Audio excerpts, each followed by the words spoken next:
Hello and welcome back to Level Up with Loraine, where we explore lifestyle, personal development, and travel. Time and again, I dive deep into the ideas of books and conversations that challenge the way we think, the way we live, and the way we lead.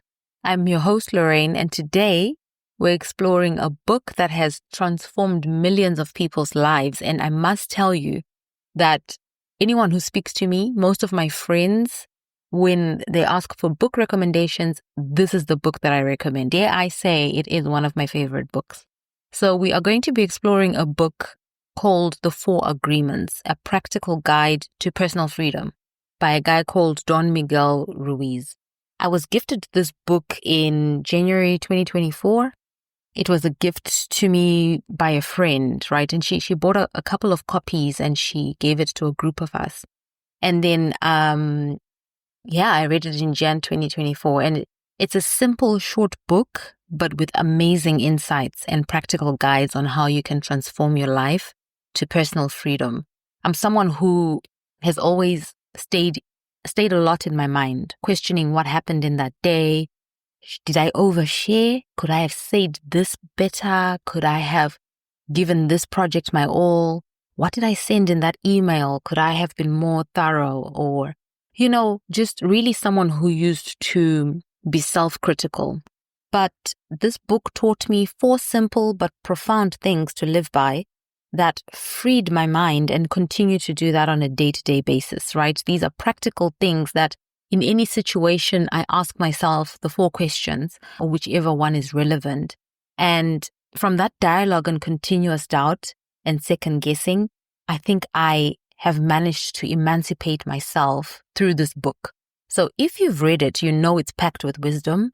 If you haven't, this episode will give you key insights you can apply on your own journey towards personal and professional growth. So let's dive in. So what are the 4 agreements? What are they about? At its core, life as we know it is about relationships. And the way we interact with others, our partners, family, friends, even strangers, shapes our experiences. It shapes our emotions. It shapes our growth and our personal development, which I'm very big about, right? Part of why I started this channel is really to be able to be in the personal development space for myself, but also to add value and to serve the next person who may find it valuable. So many people struggle with relationship patterns that cause unnecessary pain. We sometimes misinterpret words, we take things personally, we make assumptions, and we hold on to resentment based on, what our belief or our assumptions are. This book, however, gives us 4 simple yet powerful principles to break free from those cycles and to build relationships that are rooted in honesty, trust, and emotional freedom. And I don't know about you, but for me, mental fortitude and personal freedom are really things that I hold in high regard, right? For me, they're very important in my journey to authenticity, to living an authentic life, and to, in truly discovering happiness. So for those unfamiliar with the book, The 4 Agreements is based on ancient Toltec wisdom and offers a powerful code of conduct for living a life of freedom, happiness, and authenticity, like I said. So Don Miguel Ruiz, the writer, breaks it down into 4 agreements. And basically he's saying these are covenants or agreements we should make with ourselves. Forget what the world taught you. Forget what society has said that has had you question yourself or creating these assumptions or patterns in relationships. He's basically saying these are the 4 new tenets that you need to create with yourself, a code of conduct of sorts for you to live by. It sounds easy, right? But as we will discuss, applying them in daily life is where the real challenge lies. And it can be difficult, but really that's where the transformation happens. So I will now jump into explaining these 4 tenets or agreements. So the first one is be impeccable with your word. And basically, he says, speak with integrity. Say only what you mean. Avoid using the word to speak against yourself or to gossip about others. Use the power of your word in the direction of truth and love. This one hit me hard when I first read it. Ruiz explains that words are powerful and they can either create magic or destruct, right? And being impeccable with your word means speaking with integrity, saying only what you mean and avoiding gossip or self-sabotaging talk. So it's not just about talking about other people, but really talking about yourself in a negative way. So in a world where social media obviously amplifies everything we say, this is more important than ever. Words are powerful, and we all know this. They can heal, they can harm, they can build, they can even destroy. And so when Ruiz says to be impeccable with your word, he means to use your words with integrity, not just with others, but with yourself. So ask yourself, how often do I underestimate the impact of my words on myself or on others? Have you ever experienced a situation where words shaped your reality for better or worse? And I think a lot of times when you say, for example, oh, I can't do this, right? You can say it enough times until you believe it, and for sure you will not be able to do it, whatever it is. And so words do have power, and the ability to turn that into, this is difficult, but I'm going to try, right?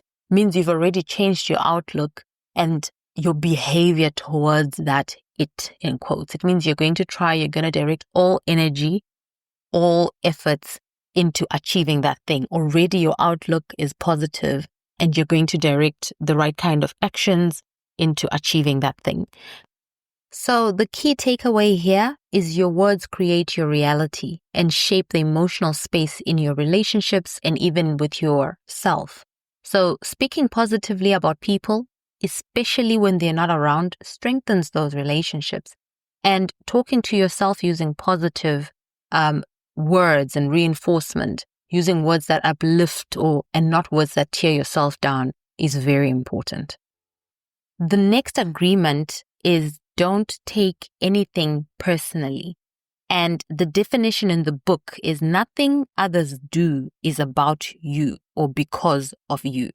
What others say and do is a projection of their own reality, their own, thoughts and dreams and assumptions. When you are immune to the opinions and actions of others, you won't be the victim of needless suffering. So I really love this agreement because what it's teaching us is that what anyone does or says about you is a reflection of them and not you.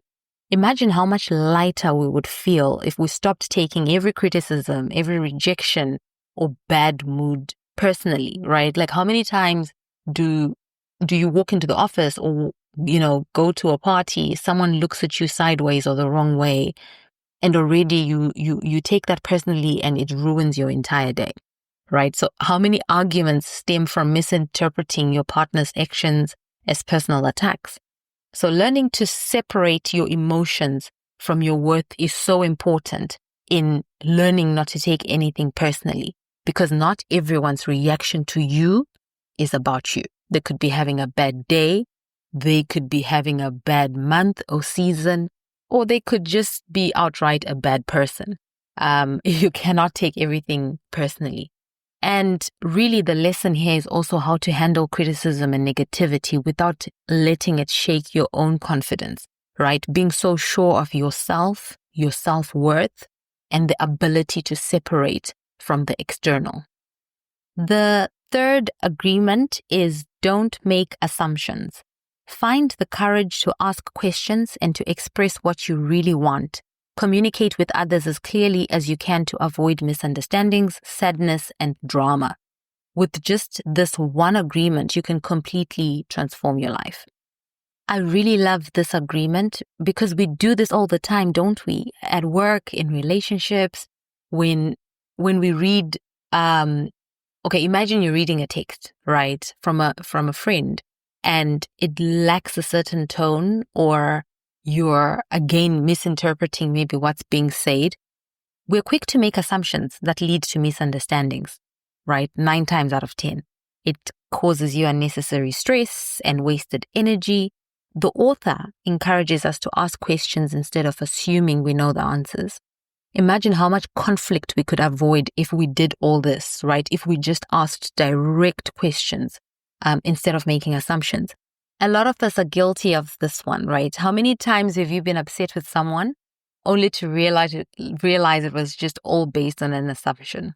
We assume that people should just know what we want, how we feel, or what we meant, but assumptions are the root of all misunderstandings. And so try this, right? Instead of assuming your partner knows what you need, communicate it. When you expect it, and just think that they should just know, that is one of the biggest relationship killers. And assuming someone is upset with you without asking them directly is why many friendships fall apart over misunderstandings that were never addressed. I've been guilty of this one, 1 or 2 times in my past. But we really need to break generational habits of silent resentment, where you just hold on to things and you refuse to have direct, open conversation to heal your wounds. So the key takeaway here is, instead of making assumptions, let's value clarity over confusion. And the very last agreement, the 4th agreement, is always do your best. And basically the author says your best is going to change from moment to moment. It will be different when you're healthy as opposed to when you're sick. Under any circumstance, simply do your best. You will avoid self-judgment, self-abuse, and regret. And honestly, I think this one is important for all of us, especially those of us who are always on the go, always trying to be perfect. You're always trying to be doing something, right? And this is what causes burnout also in the workplace, where you're trying to always work at 100 when that day you're actually at 20% capacity. And so what the author is saying is, if you're not at 100% that day and all you give is 20%, as long as you did your best, then that's all that matters. It means you gave 100 of 20%, if that makes sense. You gave your all. And this agreement is key because it acknowledges that your best changes daily. Some days your best is high energy and productive. Other days it's simply showing up. The point is to give yourself grace while still holding yourself accountable. So you won't always be the perfect partner, but if you're showing up with love and effort, that's enough. Avoid the guilt of not feeling like you're enough.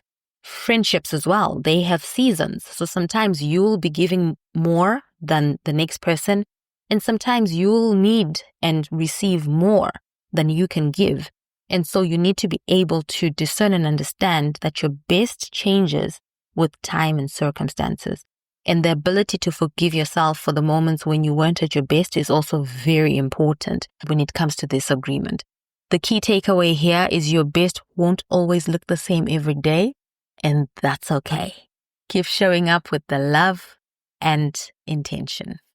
So I just want to run through very quickly how we can apply the 4 agreements in real life, because reading the book is one thing, but living the principles is another.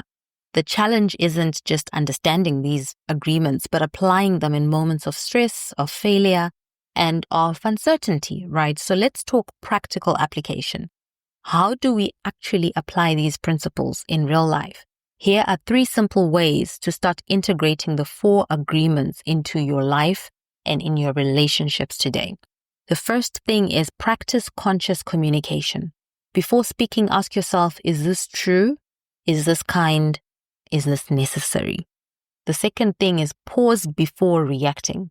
When you feel hurt, ask, is this really about me or is this about them? The third thing is seek clarity, not assumptions. When in doubt, ask questions instead of making up stories in your head. And the fourth thing I would say is practice conscious living. Know when you're at 100% capacity, know when you're depleted, and be mindful of how you show up in that day. These agreements are not about being perfect. They're about becoming more self-aware, more intentional, and free in the way we connect with others. So what's the biggest lesson from the 4 agreements? For me, it's that personal freedom isn't about external circumstances. It's about how I think, how I speak, and how I react to the world around me. If I can master even one of these agreements, in fact, if we can all do that, our lives will change, right? Another thing I hope you can take away from today's episode is the quality of our relationships determines the quality of our lives. By shifting the way we think, speak, and interpret the world around us, we can create deeper, healthier, and more fulfilling connections. So, I want to ask you, which of these 4 agreements resonates with you the most? Have you applied any of them in your life? Which of the 4 agreements do you struggle with the most? Have you ever had a moment where applying one of these changed a relationship for the better? So let's continue the conversation. Message me or share with me your thoughts in the comments. What books should I review next? Let me know in the comments below or send me a direct message. If you enjoyed this episode, don't forget to subscribe, leave a review, and share it with someone who needs to hear this message today. Until next time, stay curious, stay open, and continue to level up.